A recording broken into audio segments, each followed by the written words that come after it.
सर्वप्रथम त म एउटा अचम्मको सांसदको रूपमा यहाँ आएको छु, किनभने म फरक छु, बोल्ने तरिका पनि फरक छ, काम गर्ने तरिका पनि फरक छ, सबै कुरा म प्राय सबैसँग मिल्दैन। त्यसैले म आफ्नो परिचय पनि दिन चाहन्छु र म कसरी यो ठाउँमा आउनै नपर्ने मान्छे यो ठाउँमा कसरी आइपुगेँ भन्न पनि चाहन्छु। म अमेरिकामा पढेर नेपालमा 2049 साल भाद्र महिनामा आएको र अहिलेसम्म 33 वर्षभन्दा बढी काटिसक्यो। एउटा झोला बोकेर पूर्णकालीन समाजसेवीको रूपमा काम गरिरहेको छु र म चाहिँ राजनीति गर्ने राजनीतिज्ञ होइन। म समाजसेवी हुँ र सेवी नै रहनेछु। सदनमा मेरो भूमिका पक्ष विपक्ष भन्दाखेरि पनि निष्पक्ष हुनेछ।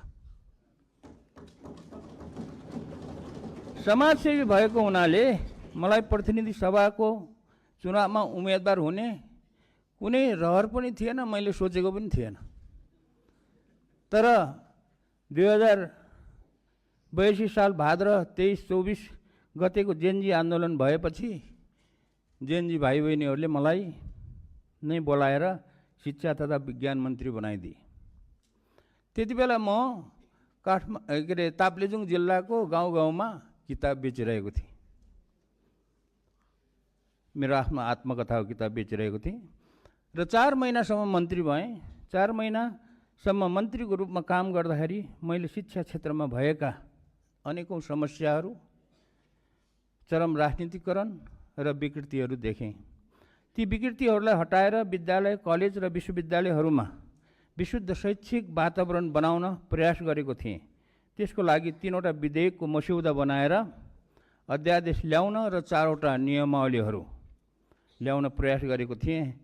तर ती अध्यादेशहरू र नियमावलीहरू ल्याउन त्यति बेला काम चलाउ सरकार भएकोले जतिसुकै प्रयास गर्दाखेरि पनि सकिएन। ती अध्यादेशहरू र नियमावलीहरू त्यति बेलाको मन्त्री परिषदले अनुमोदन गरेर विधायन समितिमा पठाइसकेको थियो। माघ 6 गते प्रतिनिधि सभाको सदस्यको लागि नाम दर्ता गराउने 40 घण्टा अगाडि अर्थात् माघ महिनाको 4 गते बेलुकी 7 बजेसम्म पनि मैले ती अध्यादेशहरू र नियमावलीहरू ल्याउन टुप्पीदेखिको बल लगाएर प्रयास गर्दाखेरि पनि विधायन समितिबाट ती कामहरू अगाडि बढेनन्। त्यसैले मैले मन्त्री पदबाट राजीनामा दिएर म्याग्दीमा स्वतन्त्र उम्मेदवारको नाम दर्ता गराउन गएको हो। यसरी चुनावमा उठ्नै नपर्ने र उठ्नै नहुने मान्छे चुनावमा उठेको हुँ। म शिक्षा मन्त्री हुँदा ल्याउन खोजेको विधेयक र नियमावलीहरू सम्माननीय प्रधानमन्त्रीज्यूको शिक्षा हेर्ने टिमलाई माननीय सदस्य धर्मकेशी मार्फत गइसकेको छ। आज सदनमा उपस्थित हुनुभएका माननीय ज्यूहरूलाई छोटकरीमा भन्नुपर्दा ती विधेयक र नियमावलीहरू यस प्रकार थिए भनेर जानकारी दिन चाहन्छु। पहिलो अध्यादेश हाल भएका 18वटा विश्वविद्यालयहरूको व्यवस्थापन र सञ्चालनलाई राजनीतिकरणबाट मुक्त गरी पठन पाठनलाई प्रभावकारी बनाउन छाता कानुन बनाउने थियो। त्यसमा सम्पूर्ण विश्वविद्यालयहरूको कुलपति प्रधानमन्त्री हुने व्यवस्थालाई हटाएर योग्य र इमान्दार प्राज्ञिकहरूको समूहले विश्वविद्यालय सञ्चालन गर्ने भन्ने विधेयक थियो।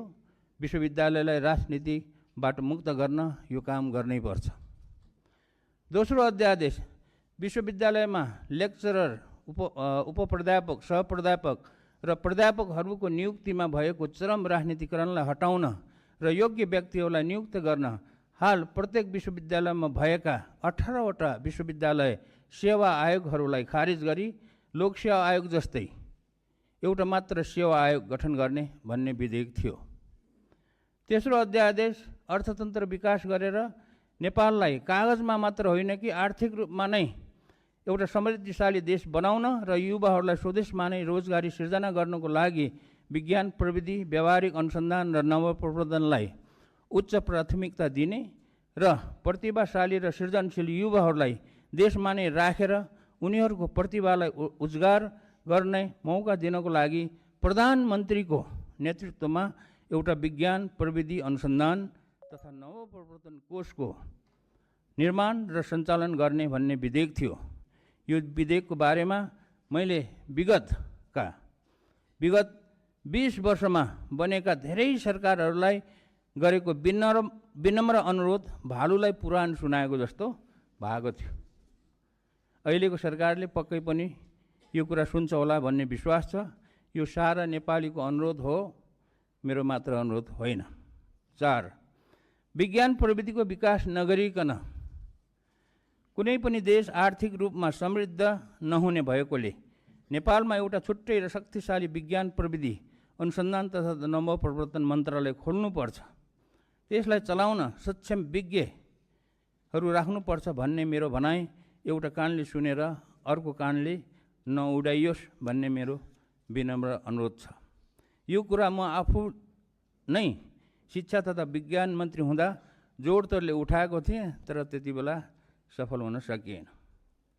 5. विद्यालय शिक्षा सञ्चालनको जिम्मा स्थानीय सरकारलाई दिएको हुनाले विद्यालय शिक्षामा धेरै विकृतिहरू जन्मेका रहेछन्। यो कुरालाई ध्यानमा राखेर शिक्षा नियमावलीमा धेरै नै सुधार गर्नुपर्ने छ र सो कुरा मैले प्रयास गरेको हो, तर भएन।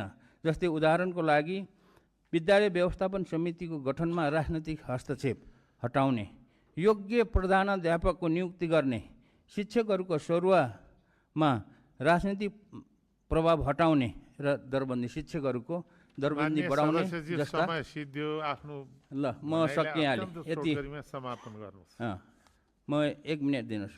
र 6 नम्बरमा यो सिटिभिटीलाई पुनर्संरचना गरी त्यहाँबाट पनि राजनीतिकरण नहटाएसम्म र नयाँ सिस्टम नबसालेसम्म त्यहाँबाट विद्यार्थीहरूले सिपमूलक प्राविधिक शिक्षा प्राप्त गर्न नसक्ने कुरा प्रष्ट पार्न चाहन्छु। अहिले त्यहाँ अधिकांश सैद्धान्तिक पढाइ मात्र हुने गरेको छ। त्यसको लागि मैले शिक्षा मन्त्रीको रूपमा चालेको कदमहरू पुरा भएनन्। अहिलेको छोटो समयमा सबै कुरा राख्न सकिनँ। ती गर्नै पर्ने सबै कुराहरू बेला बखतमा भन्दै गरौँला। अन्तमा राष्ट्रिय स्वतन्त्र पार्टीका सम्पूर्ण युवा भाइ बहिनीहरूलाई नेपालको इतिहासबाट एउटा अत्यन्तै महत्त्वपूर्ण पाठ सिक्नुहोस् भन्ने अनुरोध गर्न चाहन्छु। इतिहास यस प्रकार छ। नेपालीहरूलाई राजनीतिक स्वतन्त्र दिलाई नेपाललाई विश्वमा चिनिने गरेर एउटा समृद्धिशाली देश बनाउनको लागि विक्रम सम्वत 2070 सालको क्रान्ति, 2015 सालको संसदीय निर्वाचन, 2046 सालको वृहत जनआन्दोलन र 2063 सालको दोस्रो आन्दोलन शहीद मधेस आन्दोलन भएको थियो। ती आन्दोलनहरूले जनतालाई राजनीतिक अधिकार पनि दिलाएकै हो। त्यही अधिकार प्रयोग गरेर नेपाली जनताले अहिले राष्ट्रिय स्वतन्त्र पार्टीलाई झन्डै 2/3 बहुमतले जिताएको छ। राम्रो काममा मेरो पनि सम्पूर्ण साथ हुनेछ। तर नेपालीहरूले अपेक्षा गरे अनुसार भ्रष्टाचारीहरू, घुसखोरीहरू, लोभी पापी दलालीहरूको समाजमा गाडिएको ज्वरो उखल्नको लागि हाम्रो समाजमा भएको नातावाद, कृपावाद, चाकरीवाद, चाप्लिसवाद जस्ता कुसंस्कारका दलदलमाबाट एकदमै टाढा रहनुहोस्। यदि पहिलेकै राजनीतिक दलहरूले जस्तै गरेर स्वतन्त्र पार्टी पनि नेपाली समाजको ती कुसंस्कारहरूमा फस्यो भने भाद्र 23-24 गतेको जेनजी आन्दोलन पनि कालान्तरमा असफल हुनेछ। ल धन्यवाद छ। अनि अन्तमा एउटा कुरा, यहाँ आजको कार्यसूचीमा मैले एउटा देखेको थिएँ, एउटा यो अध्यादेश रहेछ। यसमा थप कुरा के गर्न चाहन्छु भने अध्यादेश मतदाता नामावली पहिलो संशोधन अध्यादेश 2082 भन्ने रहेछ। त्यसमा चाहिँ म के भन्न चाहन्छु भने अब आउने 2084 को प्रदेश र स्थानीय सरकारको चुनावमा विदेशमा काम गर्ने सम्पूर्ण वैधानिक नेपाली नागरिकहरूले पनि भोट दिन पाउने व्यवस्था होस् भन्ने कुराको अनुरोध गर्न चाहन्छु। किनभने यो कुरा मैले गत फागुन 21 गतेको चुनावमा पनि व्यवस्था होस् भनेर म आफू मन्त्री हुँदा पनि पटक पटक प्रयास गरेको हो, त्यो हुन सकेन। र धन्यवाद छ।